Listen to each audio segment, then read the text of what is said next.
My name's Amy Meek, and I am the co founder and CEO of the charity Kids Against Plastic. So maybe in a nutshell, just tell me about that charity and where you've got to over the past year. Well, Kids Against Plastic is a charity that I've been running with my sister for nearly 7 years now. And it's a charity that's really around bringing together environmental education with youth empowerment and really allowing the youngest people in society to be engaged in the environmental issues that are essentially affecting their future and also the planet now.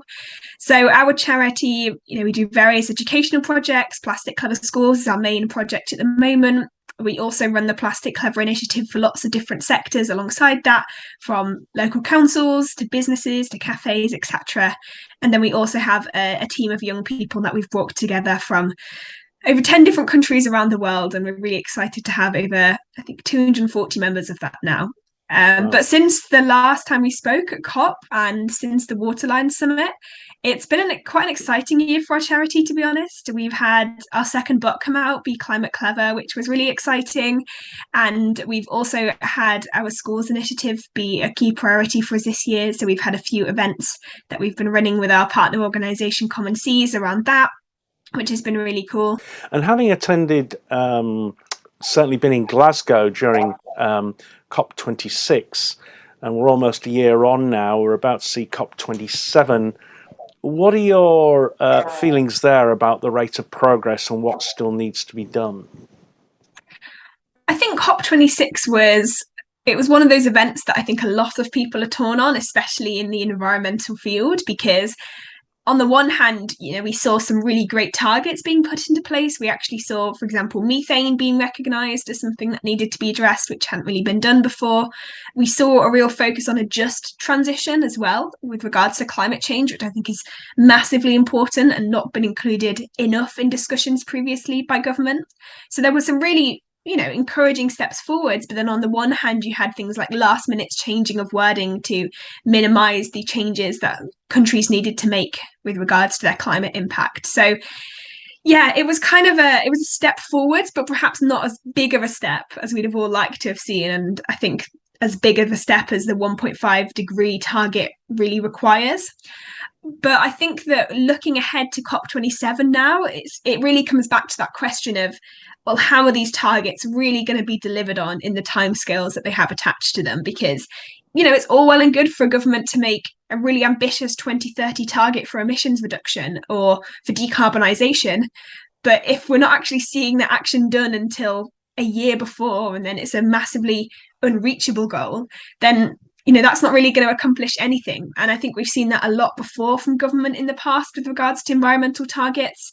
I mean, in the plastics field, we talk a lot about the government's 2022 plastic targets for schools, which were introduced in 2018 by the Education Secretary and then essentially left for schools to do by themselves. And surprise, surprise, it's 2022 and schools have had very little support. And so very few have actually achieved this target. And so that's been left to campaigners like us to actually help schools achieve, because it's such an important goal, like many of these COP ones. So I think what we really need to see is the delivery, and with urgency. We always talk about urgency with regards to COP, but really see these targets put into place and with the timescales that they require as well.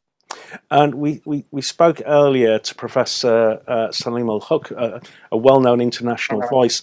Not only was he recognising the good work in the Humber, but he was saying that we can't leave it to the politicians. It is important that youth, young people, young adults are vocal and play a role in keeping the pressure on for change.